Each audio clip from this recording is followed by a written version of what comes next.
Hello friends, branding in sense episode 11 Malayalam എക്സ്പ്ലനേഷനായിട്ട് ഞാൻ വന്നിരിക്കുകയാണ്. എപ്പിസോഡ് സ്റ്റാർട്ട് ചെയ്യുമ്പോൾ യൂമി ഭയങ്കര ഹാപ്പിയിലായിരിക്കും. അതായത് നയോന ഫിക്സ് ചെയ്ത ആ ബിൽഡിംഗ് കുറച്ചുകൂടി കൂടുതൽ കാശ് കൊടുത്ത യൂമി അവളുടെ പ്രൊജക്ടിന് വേണ്ടി സ്വന്തമാക്കിയല്ലോ. നയോനയോടുള്ള ദേഷ്യത്തില് ആ ബിൽഡിംഗ് സ്വന്തമാക്കി എന്നല്ലാണ്ട് അത് ഇതുവരെ കണ്ടിട്ട് പോലും ഇല്ല. അത് കാണാൻ പോകാമെന്ന് പറയുന്നതും അതുപോലെ സ്റ്റാഫിനോട് ചോദിക്കുന്നുണ്ട്. അതായത് അവർ ആർട്ട് ടീമിലുണ്ടാക്കിയ എല്ലാ പ്രിപ്പറേഷൻസും ഡിലീറ്റ് ചെയ്ത് കളഞ്ഞില്ലേ എന്ന്. ഞങ്ങളെല്ലാം ക്ലിയർ ആക്കിയെന്ന് സ്റ്റാഫ് പറയുന്നതും പിന്നീട് യൂമിയും അവരുടെ സ്റ്റാഫും കൂടി ഇവര് സെറ്റ് ചെയ്ത ബിൽഡിംഗ് കാണാൻ പോകുന്നതും ആ ബിൽഡിംഗ് കൊള്ളാം, പക്ഷേ വലിയ തിരക്കൊന്നും ഇല്ലല്ലോ എന്ന് യൂമി പറയുന്ന ടൈമില് ആ ബിൽഡിംഗിന്റെ ഓണർ ആണെങ്കിൽ അതിന്ന് ആക്ച്വലി തൊട്ടപ്പുറത്ത് വേറൊരു സ്റ്റോർ കൂടി ആരംഭിച്ചിട്ടുണ്ട്, ആളുകളൊക്കെ അങ്ങോട്ട് പോകുന്ന തിരക്കില്ല എന്ന് പറയുന്നതും ഒരുപാട് ലേഡീസ് തിരക്കിട്ട് അങ്ങോട്ട് പോകുന്നത് യൂമി ശ്രദ്ധിക്കുന്നുണ്ട്. നയോന മാഡത്തിന്റെ പുതിയ സ്റ്റോർ അല്ലേ അത് എന്നൊക്കെ ഇവര് പറയുന്നതും ഇവള് പോയി നോക്കുമ്പോൾ ശരിക്കും ഞെട്ടുന്നുണ്ട്. അതായത് ഇവർ ആ ഫാർമസി മുന്നേ സെലക്ട് ചെയ്തില്ലേ, ആ ഫാർമസിയിൽ തന്നെയായിരിക്കും ഇവരുടെ പുതിയ സ്റ്റോർ തുറന്നിട്ടുണ്ടായിരിക്കുക. അവിടെ യുൻഹോയും നയോനയും ലീയും അങ്ങനെ എല്ലാവരും ഓരോ പ്രൊഡക്റ്റും പരിചയപ്പെടുത്തി കൊടുക്കുന്നതും അങ്ങോട്ട് യൂമി വരുന്നത് കണ്ട് ഇവർ ശരിക്കും സർപ്രൈസ്ഡ് ആകുന്നുണ്ട്. യുൻഹോയാണെങ്കിൽ ഇവളുടെ അടുത്തേക്ക് പോകാൻ ശ്രമിക്കുമ്പോൾ നയോനയാണെങ്കിൽ ഞാനല്ലേ ഇപ്പൊ നയോന, അതുകൊണ്ട് ഞാൻ പോയി സംസാരിക്കാം എന്ന് പറഞ്ഞു ഭയങ്കര ആറ്റിറ്റ്യൂഡ് ഒക്കെ ഇട്ട് അങ്ങോട്ട് പോകുന്നുണ്ട്. അങ്ങനെ രണ്ടുപേരും പരസ്പരം ഒരു പുച്ഛഭാവത്തോടു കൂടി ചിരിക്കുന്നതിലൂടെയാണ് എപ്പിസോഡ് ഇവിടെ സ്റ്റാർട്ട് ചെയ്യുന്നത്. അങ്ങനെ യൂമി ഞാൻ വിചാരിച്ച പോലെയല്ല, കാര്യങ്ങളൊക്കെ സ്മൂത്ത് ആയി നടന്നല്ലേ എന്ന് പറയുമ്പോൾ താങ്ക്സ് എന്നാണ് നയോന തിരിച്ചു പറയുന്നത്. അപ്പൊ യൂമിയാണെങ്കിൽ പക്ഷേ വേറൊരു കാര്യമുണ്ട്, ഈ ബിൽഡിങ്ങിന് അത്യാവശ്യം വാടക വരില്ലേ, അതുപോലെ ആർട്ട് വർക്കിനും കുറച്ച് പൈസ ചെലവാകും. അതായത് മാസാവസാനം ബില്ല് വരുന്ന ടൈമിൽ കരയേണ്ടി വരുമല്ലോ. അല്ല, ഞാനൊരു കാര്യം പറയാൻ മറന്നു. അതായത് ഞങ്ങളുടെ ടീമിനും അണ്ടർഗ്രൗണ്ട് ടീമായ നിങ്ങൾക്കും കിട്ടുന്ന ബഡ്ജറ്റിൽ നല്ല വ്യത്യാസം ഉണ്ടെന്ന് ഇവള് കളിയാക്കി പറയുമ്പോൾ നയോനയാണെങ്കിൽ ആഹാ, അങ്ങനെ ബഡ്ജറ്റിൽ വ്യത്യാസം ഉണ്ടെങ്കിൽ നീ എന്താ ഞങ്ങളോട് പറയാഞ്ഞത് എന്ന് ചോദിക്കുന്നതും അങ്ങനെ ഞങ്ങൾക്ക് ബഡ്ജറ്റ് ഉണ്ടെന്ന് അറിഞ്ഞിരുന്നെങ്കിൽ ഞങ്ങൾ കുറച്ചുകൂടി നല്ല ഒരു ബിൽഡിംഗ് നോക്കിയേനെ എന്ന നയോനയുടെ മറുപടി കേട്ട് യൂമി ശരിക്കും അമ്പരക്കുന്നുണ്ട്. അതായത് ഇവർക്ക് ബഡ്ജറ്റ് പോലും ചെലവാക്കേണ്ടി വന്നിട്ടില്ല. അതായത് ഈ ടൈമിൽ നയോന ലീയെ നോക്കുമ്പോൾ അവിടെ ഒരു ഫ്ലാഷ് ബാക്ക് ആണ് കാണിക്കുന്നത്. അതായത് നേരത്തെ ഇവര് ഈ കടയുടെ ഓണറിനെ വിളിച്ച ടൈമിൽ ആള് വെക്കേഷനിലാണെന്നും അപ്പൊ ലീ പറയുന്നുണ്ട് ആളുടെ ഹസ്ബൻഡിന് നമുക്ക് എല്ലാവർക്കും അറിയാം, നമുക്ക് പരിചയമുള്ള ആളാണെന്ന്. അപ്പൊ യുൻഹോയാണെങ്കിൽ ഇനിയിപ്പോ അതൊക്കെ പറഞ്ഞിട്ട് എന്താ കാര്യമെന്ന് ചോദിക്കുമ്പോൾ നയോനയ്ക്ക് വേറൊരു ഐഡിയ ആണ് തോന്നുന്നത്. അതായത് ആ ഒരു പരിചയം വെച്ച് ഇവരോട് സംസാരിച്ച് ഈ കട എങ്ങനെയെങ്കിലും സെറ്റാക്കാൻ പറ്റൂ എന്ന് നയോന ചോദിക്കുന്നതും ലീ ആണെങ്കിൽ കാര്യം പറഞ്ഞ് സാധിപ്പിക്കാൻ ഞാൻ മിടുക്കിയാണെന്ന് പറഞ്ഞ് ഫോൺ കട്ട് ചെയ്യുമ്പോൾ നയോന ശരിക്കും പ്രാർത്ഥിക്കുന്നുണ്ട്. ഇത് കാണുന്ന യുൻഹോയാണെങ്കിൽ ഒരുപാട് പ്രതീക്ഷയൊന്നും വെക്കേണ്ട എന്ന് പറയുമ്പോൾ പറയാൻ പറ്റില്ല, ലീ ആയിട്ട് ചിലപ്പോൾ ഭാഗ്യം കൊണ്ടുവന്നാലോ എന്നാണ് നയോന ചോദിക്കുന്നത്. അപ്പൊ തന്നെ ഇവർക്കൊരു മെസ്സേജ് വരുന്നുണ്ട്. അതായത് ലീ ആ ലേഡിയോട് സംസാരിച്ചു എന്നും അവരിപ്പോ വെക്കേഷനിലായതുകൊണ്ടും ഓൾറെഡി ഒരു മാസത്തെ വാടക മുന്നേ പേ ചെയ്തിട്ടുള്ളത് കൊണ്ടും ഇവരോട് ഫ്രീ ആയി ഒരു മാസത്തേക്ക് ഈ സ്റ്റോർ ഉപയോഗിച്ചോളാൻ പറഞ്ഞു എന്ന മെസ്സേജ് ആയിരിക്കും അത്. ഇത് കാണുമ്പോൾ നയോനിക്ക് ശരിക്കും സന്തോഷാവുന്നുണ്ട്. അങ്ങനെ പിന്നീട് ഇവരും ആ സിഇഒ ഒക്കെ കൂടിയിട്ടാണ് ആ ഒരു സ്റ്റോർ നല്ല ഭംഗിയാക്കി എടുക്കുന്നതും. അപ്പോഴും പോസ്റ്ററും സ്റ്റിക്കേഴ്സും ഒന്നും റെഡി ആയിട്ടില്ല. ലെക്സ് ആണെങ്കിൽ അത് റെഡിയാക്കുന്ന ടൈമിൽ ഓൾറെഡി ഇതൊക്കെ ചെയ്തത് ആർട്ട് ടീം എങ്ങാനും കൂടെ ഉണ്ടായിരുന്നെങ്കിൽ കുറച്ചുകൂടി എളുപ്പമായേനെ എന്നൊക്കെ പറയുന്നതും അങ്ങോട്ട് വരുന്ന മിസ്റ്റർ ച നയോനയെ ശ്രദ്ധിക്കുന്നത് യുൻഹോ കാണുന്നുണ്ട്. ഇങ്ങനെ പിന്നാലെ നടന്ന ആളെ വാച്ച് ചെയ്ത അത് കുറ്റാകൂലോ എന്ന് യുൻഹോ മിസ്റ്റർ ചായയോട് പറയുന്നതും മിസ്റ്റർ ചായയാണെങ്കിൽ എന്റെ കീഴിലുള്ള ആർട്ട് ടീമിൽ എന്ത് സേവ് ചെയ്യണം എന്ത് ഡിലീറ്റ് ചെയ്യണമെന്ന് ഞാനാ തീരുമാനിക്കുക എന്ന് പറഞ്ഞ് ഒരു ബോക്സ് ഇവന് കൊടുക്കുന്നതും അവിടെ ഒരു ഫ്ലാഷ് ബാക്ക് കാണിക്കുന്നുണ്ട്. അതായത് നേരത്തെ യൂമിയുടെ സ്റ്റാഫ് വന്ന് അവിടെ പിടിയും വലിയുണ്ടായ സമയത്ത് അങ്ങോട്ട് കയറി വരുന്ന ചായയാണെങ്കിൽ അവിടെ ഇടപെടുന്നുണ്ട്. അങ്ങനെ ഇവര് ഡിലീറ്റ് ചെയ്തു എന്ന് വിചാരിച്ച ആ പ്രിപ്പറേഷൻസ് ഒക്കെ തന്നെ ച മാറ്റിയെടുത്തിരുന്നു. ആ ഒരു പെൻഡ്രൈവ് അതിപ്പോ ഇവൻ യുൻഹോയ്ക്ക് കൊടുത്ത് എനിക്ക് കുറച്ചെങ്കിലും ആത്മാർത്ഥതയുള്ളത് കൊണ്ടാണ് ഞാൻ ഇങ്ങനെ ചെയ്യുന്നത് എന്ന് പറയുമ്പോൾ യുൻഹോയാണെങ്കിൽ അങ്ങനെയെങ്കിൽ ഇത് നയോനയ്ക്ക് നേരിട്ട് കൊടുത്തൂടെ എന്ന് ചോദിക്കുന്നുണ്ട്. അതിന്റെ ആവശ്യമില്ല എന്ന് പറഞ്ഞ് മിസ്റ്റർ ച അവിടെ നിന്നും പോകുന്നതും യുൻഹോയാണെങ്കിൽ ആ പെൻഡ്രൈവ് ഇത് നമ്മുടെ ഡിസൈൻ ആണെന്ന് പറഞ്ഞ് ലെക്സിന് കൊടുക്കുന്ന ടൈമിൽ ലെക്സിന് നന്നായിട്ട് ഹാപ്പി ആകുന്നുണ്ട്. അങ്ങനെ യുൻഹോയെ കിസ് ചെയ്യുന്ന ടൈമിൽ ഇത് കാണുന്ന നയോനയാണെങ്കിൽ എന്താ നീ ചെയ്യുന്നത്, അയ്യോ എന്റെ ഫേസ് മൊത്തം നാശമായല്ലോ എന്ന് പറഞ്ഞ് യുൻഹോയുടെ ഫേസ് ഒക്കെ തുടച്ചു കൊടുക്കുന്നുണ്ട്. അങ്ങനെ ഇതൊക്കെയാണ് നടന്നതെന്ന് ഒരു ഫ്ലാഷ് ബാക്കിലൂടെയും അതിന്റെ ഉള്ളിൽ ഒരു ഫ്ലാഷ് ബാക്കിലൂടെയും കാണിച്ചു തരികയാണ്. നയോനയാണെങ്കിൽ എന്തായാലും ഞങ്ങൾ ഉപയോഗിക്കാത്ത ബഡ്ജറ്റ് മറ്റൊരു പ്രൊജക്ടിന് വേണ്ടി ഉപയോഗിക്കാലോ, ആ ടൈമിലും ആർട്ട് ടീം ഞങ്ങൾ എന്തായാലും സഹായിക്കും എന്നൊക്കെ പറയുമ്പോൾ യൂമി ശരിക്കും നാണം കെടുന്നുണ്ട്. അങ്ങനെ അവൾ ദേഷ്യത്തില് അവിടെ നിന്നും പോകുന്നതും അവളുടെ സ്റ്റാഫിനെയൊക്കെ നല്ല ചീത്ത പറയുന്നുണ്ട്.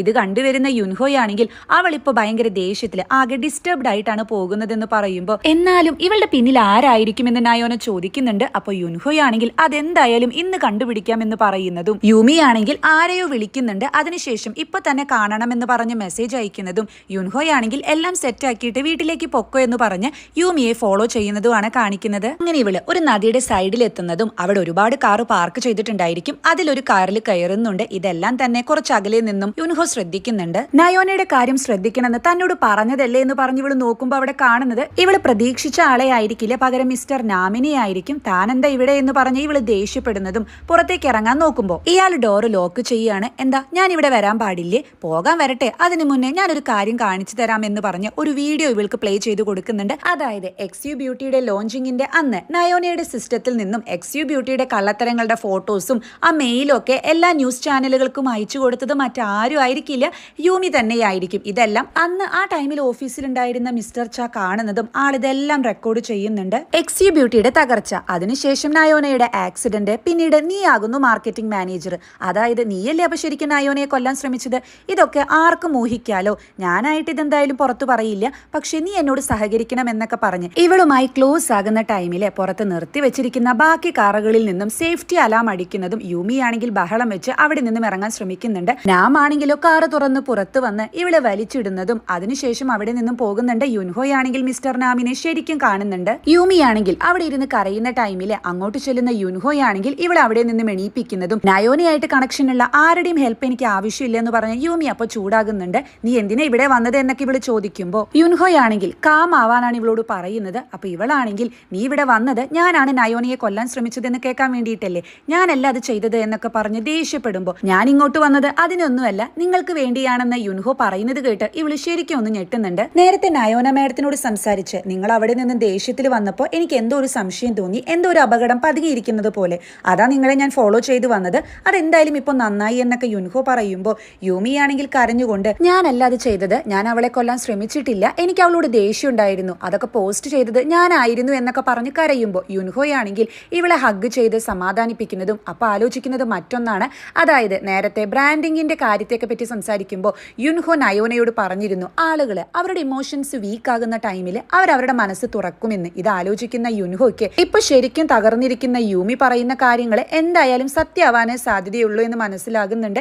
യുൻഹോയാണെങ്കിൽ നിങ്ങൾ വിഷമിക്കേണ്ട, നിങ്ങളെ മനസ്സിലാക്കാൻ എനിക്ക് കഴിയും, നിങ്ങളല്ല അത് ചെയ്തതെങ്കിൽ പിന്നെ അത് ആരാ ചെയ്തതെന്ന് ചോദിക്കുമ്പോൾ ഇവളുടെ ഫേസ് ആകെ അങ്ങ് മാറുകയാണ്. നീയല്ലേ നയോനയുടെ സൈഡിലല്ല എന്ന് പറഞ്ഞത്, പിന്നെ നീ എന്തിനാ അതൊക്കെ അറിയുന്നതെന്ന് ചോദിക്കുമ്പോൾ ഞാൻ പറഞ്ഞത് ശരി തന്നെയാണ്, ഞാൻ നയോനയുടെ സൈഡിലല്ല, നയോന എന്നെ ശരിക്കും യൂസ് ചെയ്യുന്നതാണ്, എനിക്ക് അവളുടെ കൂടെ നിൽക്കാൻ തീരെ താല്പര്യമില്ല, അവൾക്കെതിരെ എനിക്ക് എന്തെങ്കിലും ഒന്ന് ചെയ്യണമെന്നുണ്ടെങ്കിൽ ഇതെല്ലാം അറിഞ്ഞേ പറ്റൂ എന്ന് യുൻഹോ പറയുമ്പോൾ ഞാൻ എങ്ങനെയാ നിന്നെ വിശ്വസിക്കുക എന്നാണ് യൂമി തിരിച്ചു ചോദിക്കുന്നത്. അപ്പൊ ഇവനാണെങ്കിൽ നിങ്ങളുടെ കൺമുന്നിൽ വെച്ച് നിങ്ങളെ രക്ഷിക്കാൻ ഞാൻ ഇവിടെ വന്നില്ലേ, ഇനിയും നിങ്ങൾക്ക് എന്നെ വിശ്വാസം ഇല്ലെങ്കിൽ നിങ്ങൾ എന്നോട് പറയണ്ട, പക്ഷെ ഞാൻ എന്തായാലും നിങ്ങളെ ബുദ്ധിമുട്ടിച്ച നയോനക്കെതിരെയും നാമിനെതിരെയും റിവെഞ്ച് ചെയ്യുന്നുണ്ട്, വേറെ ആരെങ്കിലും ഈ ലിസ്റ്റിലുണ്ടോ എന്ന് ഇവൻ ചോദിക്കുമ്പോൾ അതായത് ഇവൻ ഓരോ ഇൻഫോർമേഷൻസും ചികഞ്ഞു കിട്ടാനാണ് ശ്രമിക്കുന്നത്. യൂമിയാണെങ്കിൽ ഒന്ന് ഡൗട്ട് അടിച്ച് നിൽക്കുന്നുണ്ട്. ഈ സീൻ ഇവിടെ കട്ട് ചെയ്ത് പിന്നീട് കാണിക്കുന്നത് ഓഫീസിൽ എത്തുന്ന നാമാണെങ്കിൽ നാളെ രാവിലെ ആകുമ്പോൾ യൂമിയുടെ തനിനിറം എല്ലാവരും അറിയുമെന്ന് പറഞ്ഞ് ആ ഓഫീസിൽ ഒരു ബിഗ് സ്ക്രീൻ ഉണ്ടല്ലോ, ആ സ്ക്രീനിൽ ഈ വീഡിയോ പ്ലേ ചെയ്യാൻ സെറ്റ് ചെയ്യുന്ന ടൈമിലാണ് അവിടേക്ക് യുൻഹോ എത്തുന്നതും യുൻഹോയെ കണ്ട് ഇവൻ ശരിക്കും പേടിക്കുന്നുണ്ട്. നീ എന്താ ഇവിടെ നിന്ന് നാം ചോദിക്കുമ്പോൾ ഇവനാണെങ്കിൽ നാമിന്റെ കാലിനിട്ടൊരു തൊഴി കൊടുക്കുന്നതും അതിനുശേഷം ആളുടെ മൊബൈൽ എടുത്ത് യൂമിയുടെ എല്ലാ വീഡിയോസും ഇവന്റെ ഫോണിലേക്ക് അയക്കുന്നുണ്ട്. അതുപോലെ മിസ്റ്റർ നാമിന്റെ കയ്യിൽ മറ്റ് പെൺകുട്ടികളുടെ വൃത്തികെട്ട ഫോട്ടോസ് ഒക്കെ ഉണ്ടായിരിക്കുമല്ലോ, അതൊക്കെ സ്ക്രീൻഷോട്ട് എടുത്തതിന് ശേഷം ഇനി നിങ്ങൾക്ക് വേറൊരു ജോലി കിട്ടത്തില്ല എന്ന് പറയുന്നതും നാമാണെങ്കിൽ ആ ടൈമിൽ ചൂടായി ഇവനെ തല്ലാൻ പോകുന്നുണ്ട്. ആ ടൈമിൽ വീഴാൻ പോകുന്ന നാമിനെയാണെങ്കിൽ യുൻഹോ നല്ല റൊമാൻറ്റിക് ആയി പിടിക്കുന്നതും തല്ലാൻ വന്നിട്ട് ഒരു കാര്യമില്ല എന്ന് പറഞ്ഞ് ആളെ നിലത്തിട്ട് കൂളായി നടന്നു പോകുന്നതാണ് കാണിക്കുന്നത്. അങ്ങനെ നെക്സ്റ്റ് സീനിലെ യുൻഹോ വീട്ടിലെത്തുമ്പോൾ അവിടെ നയോന ഉണ്ടായിരിക്കില്ല. ഇവളാണെങ്കിൽ യുൻഹോ എന്ന് വിളിച്ച് അവിടെ മൊത്തം തപ്പുന്നതും നയോന ബോധം കെട്ട് കിടക്കുന്നതാണ് കാണുന്നത്. അതായത് എന്താ സംഭവം എന്ന് വെച്ചാൽ നയോനയ്ക്ക് ഇരുട്ടത്ത് നടക്കുന്ന ടൈമിൽ ഒരു അസുഖം ഉണ്ടല്ലോ, അതായത് കുറച്ച് കറുത്ത കൈകളൊക്കെ വന്ന് ഇവളുടെ ശരീരത്തിൽ തൊടുന്നതൊക്കെ പോലെ തോന്നും, അങ്ങനെ ഒരു അസുഖം. അത് യുൻഹോയ്ക്ക് അറിയത്തില്ലല്ലോ. ഇപ്പൊ യുൻഹോയാണെങ്കിൽ നയോനയുടെ ശരീരത്തിലായതുകൊണ്ട് തന്നെ അതേ ഫീല് ഇവനുണ്ടാകുന്നുണ്ട്. എന്നാൽ ഈ അസുഖത്തെ പറ്റി ഒന്നും അറിയാത്ത യുൻഹോ ഇരുട്ടത്ത് വരുന്ന ടൈമിൽ ഇങ്ങനെ ഫീൽ ചെയ്യുമ്പോൾ അപ്പൊ തന്നെ കുഴഞ്ഞു വീഴാണ് ചെയ്യുന്നത്. അതായത് നേരത്തെ ഒരു സീനില് നയോന യുൻഹോയുടെ വീട്ടിലെത്തിയ ടൈമിൽ ഇരുട്ടത്ത് നിൽക്കുമ്പോൾ ഇവൾക്ക് ആ പേടി തോന്നിയില്ല. അന്ന് ഇവൾ ആലോചിച്ചിരുന്നു ഒരുപക്ഷെ ഇത് യുൻഹോയുടെ ബോഡി ആയതുകൊണ്ടായിരിക്കാം അങ്ങനെ ഫീൽ ചെയ്യാത്തതെന്ന്. അത് കറക്റ്റാണ്. ബോധം വരുന്ന നയോനയാണെങ്കിൽ അതായത് യുൻഹോ അല്ല ഇവിടെ വല്ല പ്രേതമുണ്ടോ എന്നാണ് ചോദിക്കുന്നത്. ഇത് കേൾക്കുന്ന യുൻഹോയാണെങ്കിൽ അപ്പൊ നീയും അത് അറിഞ്ഞില്ലേ എന്ന് പറഞ്ഞ് കളിയാക്കുന്നുണ്ട്. നീ എന്താ ഈ ഡ്രസ്സിംഗ് റൂമിൽ ചെയ്യുന്നതെന്ന് യുൻഹോ ചോദിക്കുമ്പോൾ ഞാൻ ചെയ്യുന്ന എല്ലാ കാര്യങ്ങളും നിങ്ങളോട് പറയേണ്ട ആവശ്യമുണ്ടോ, അങ്ങനെയെങ്കിൽ ഞാൻ ചോദിക്കട്ടെ, ഇത്രയും നേരം നിങ്ങൾ യൂമിയുടെ കൂടെ എന്താ ചെയ്യണ്ടായിരുന്നേ എന്നൊക്കെ ചോദിക്കുമ്പോൾ ഞാൻ അവളെ നൈസായിട്ടൊന്ന് വീഴ്ത്താൻ ശ്രമിച്ചതെന്ന് യുൻഹോ പറയുന്നത് കേട്ട് ഇവൾക്ക് ശരിക്കും ദേഷ്യം വരുന്നുണ്ട്. എന്റെ ഈ ഫേസ് ഉപയോഗിച്ച് നിങ്ങൾ ഇതുപോലത്തെ തെണ്ടിത്തരങ്ങളാണോ ചെയ്യുന്നത് എന്ന് ഇവൾ ചോദിക്കുന്നതും മാഡം അവളുടെ കൂടെ കിടന്നു വന്നോ എന്ന് ചോദിക്കുമ്പോൾ ഇതുവരെ ഇല്ല എന്ന മറുപടി കേട്ട് ഇതുവരെ ഇല്ലെന്നോ, അപ്പൊ അതിന്റെ അർത്ഥം എന്താ, ഇനി അങ്ങനെ ആവുന്നാണോ എന്നൊക്കെ ചോദിച്ച് ചൂടാകുന്നുണ്ട്. അപ്പൊ യുൻഹോയാണെങ്കിൽ നാളെ മുതൽ കുറച്ച് ദിവസത്തേക്ക് നമ്മൾ എനിമീസ് ആയിട്ടായിരിക്കും നിൽക്കുന്നത്, അതായത് നാളെ മുതൽ ഞാൻ യൂമിയുടെ സൈഡിലായിരിക്കും എന്നിവൻ പറയുന്നതും ദേഷ്യത്തിൽ നയോനയെ പുറത്താക്കി വാതിലടയ്ക്കുന്നുണ്ട്. അപ്പോൾ അവിടെ ഒരു ഫ്ലാഷ് ബാക്ക് ആണ് കാണിക്കുന്നത്. അതായത് നേരത്തെ ആ ലിസ്റ്റിൽ ആരെങ്കിലും ഉണ്ടോ എന്ന് യുൻഹോ ചോദിച്ചല്ലോ. അപ്പൊ യുമിയാണെങ്കിൽ എനിക്ക് ഇപ്പോഴും നിന്നെ വിശ്വാസം വന്നിട്ടില്ല, ഇനി വിശ്വാസം വരണമെന്നുണ്ടെങ്കിൽ അടുത്ത ആഴ്ച നമ്മുടെ ഹെഡ് ഓഫീസിൽ നിന്നും ഒരു പ്രൊജക്ട് വരുന്നുണ്ട്, നീ അത് ഏറ്റെടുത്ത് നയോനയെ വീഴ്ത്തുകയാണെങ്കിൽ അപ്പോൾ ഞാൻ നിന്നെ വിശ്വസിക്കാം, നിനക്കതിന് കഴിയൂ എന്ന് ചോദിക്കുമ്പോൾ പിന്നെന്താ എനിക്കതിന് കഴിയുള്ളൂ എന്നാണ് യുൻഹോ തിരിച്ചു പറയുന്നത്. ഇവളാണെങ്കിൽ നമ്മുടെ ഹെഡ് ഓഫീസായ സെഗ്യ ഗ്രൂപ്പ് കഴിഞ്ഞ വർഷം ലോഞ്ച് ചെയ്ത ഒരു പുതിയ ബ്രാൻഡിന്റെ പ്രൊജക്റ്റ് ആണത്, അതിന്റെ മാനേജർ ഡയറക്ടർ ഹ്വാങ്ചെ ആണെന്ന് പറയുന്നതും ഇതെല്ലാം ആലോചിച്ചെടുക്കുന്ന നയോന അവൾ ഓൾറെഡി സംശയിക്കുന്ന ആളുകളുടെ ഒരു ലിസ്റ്റ് ഒക്കെ തയ്യാറാക്കിയിട്ടുണ്ടല്ലോ. അതിൽ ഈ ഹെഡ് ഓഫീസിലെ മാനേജറും വൈസ് ചെയർമാനും പിന്നെ ഈ ഡയറക്ടർ ആയിട്ടുള്ള ഹോങ്ജെ ഉണ്ടായിരിക്കും. ഇയാൾ അത്ര നല്ല പുള്ളിയൊന്നുമല്ല, അതായത് ഇവളെ നന്നായി തന്നെ ഹരാസ്മെന്റ് ഒക്കെ ചെയ്തിട്ടുണ്ട്, അതുപോലെ നന്നായി വട്ടം തിരിച്ചിട്ടുണ്ട്. ഇതുപോലെ എന്തോ ഒരു പ്രൊജക്ടിന്റെ ഭാഗമായി ഒരു പ്രശ്നം ഉണ്ടാകുമ്പോൾ ഈ ഡയറക്ടർ ആണെങ്കിൽ ഇതെല്ലാം നയോനയുടെയും സിഇയുടെയും മേത്തിട്ട് തടി തപ്പുന്നുണ്ട്. ആ ഒരു സീനൊക്കെ അവിടെ ഫ്ലാഷ് ബാക്ക് പോലെ ഇവൾ ആലോചിക്കുന്നതും ഇനി ഇയാളായിരിക്കും ഇതിന്റെ പിന്നിൽ എന്ന് ഇവൾ ആലോചിക്കുന്നുണ്ട്. അങ്ങനെ നെക്സ്റ്റ് ഡേ ഇവർ ഓഫീസിൽ എല്ലാവരും മീറ്റിംഗിന് റെഡിയാകുന്നതും തലേ ദിവസം നല്ല അടി കിട്ടിയത് കൊണ്ട് തന്നെ മിസ്റ്റർ നാമ് ഒരാളുടെ ഹെൽപ്പോട് കൂടിയാണ് അങ്ങോട്ട് വരുന്നത്. ഇത് കാണുന്ന യൂമി ആണെങ്കിൽ ഇയാൾക്ക് ഇതെന്താ പറ്റി, നീയാണോ ഇത് ചെയ്തത് എന്ന് യുൻഹോയോട് ചോദിക്കുമ്പോൾ നിങ്ങൾക്ക് വേണ്ടി ഞാൻ ഏതറ്റം വരെ പോകുമെന്ന് യുൻഹോ പറഞ്ഞ് ഇവളുടെ കയ്യിൽ അങ്ങ് പിടിക്കുന്നുണ്ട്. ഇത് കാണുന്ന നായോനയും ലെക്സും എല്ലാം ശരിക്കും ഞെട്ടുന്നതും ചായ ആണെങ്കിൽ ഇത് ശ്രദ്ധിക്കുന്നുണ്ട്.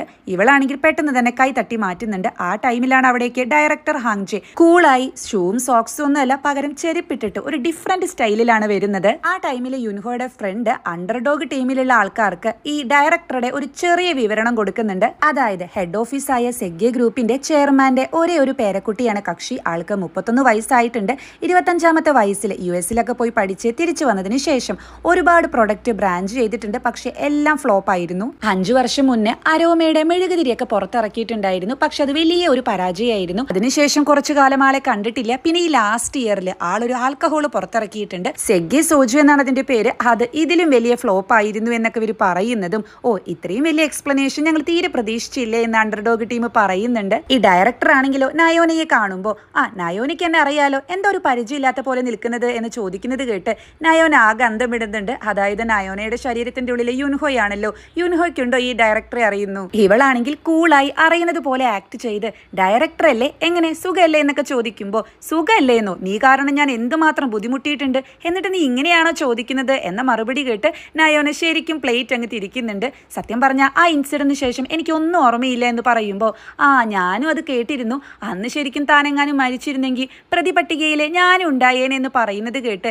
നയോന ശരിക്കും ഒന്ന് ഞെട്ടുന്നുണ്ട്. അങ്ങനെ ഒരു ഉത്തരം ഈ ഡയറക്ടറുടെ ഭാഗത്ത് നിന്ന് ഇവള് പ്രതീക്ഷിച്ചില്ല. എന്നാൽ യുൻഹോയാണെങ്കിൽ ഇതെല്ലാം പ്രതീക്ഷിച്ച് ഇവനെ തന്നെ നിരീക്ഷിക്കുന്നുണ്ട്. ഡയറക്ടർ ആണെങ്കിൽ യൂമിയെ നോക്കി, നയോന ഇരിക്കുന്ന സ്ഥലത്ത് ഇപ്പോൾ നീയാണല്ലേ ഇരിക്കുന്നത്, അല്ല ഞാനിപ്പോൾ എൻ്റെ ഈ പ്രൊജക്ട് ആർക്കാ കൊടുക്കുക, നയോനയുടെ ടീമിന് കൊടുക്കണോ അതോ യൂമിയുടെ ടീമിന് കൊടുക്കണോ, ആകെ ഡൗട്ട് ആയല്ലോ എന്ന് പറയുമ്പോൾ യുൻഹോയാണെങ്കിൽ കൂളായി 2 ടീമിനും പ്രൊജക്ട് കൊടുക്കൂ, എന്നിട്ട് ആരുടെ പ്രസന്റേഷൻ ആണോ കുറച്ചുകൂടി ബെറ്റർ അത് ചൂസ് ചെയ്താൽ മതിയല്ലോ എന്ന് പറയുന്നത് കേട്ട് എല്ലാവരും ഒന്ന് ഞെട്ടുന്നുണ്ട്. അതായത് യുൻഹോയുടെ ഭാഗത്ത് നിന്നുള്ള ഈ മറുപടി ആരും പ്രതീക്ഷിച്ചതല്ല. ഇവിടെ വെച്ചാണ് എപ്പിസോഡ് 11 അവസാനിക്കുന്നത്.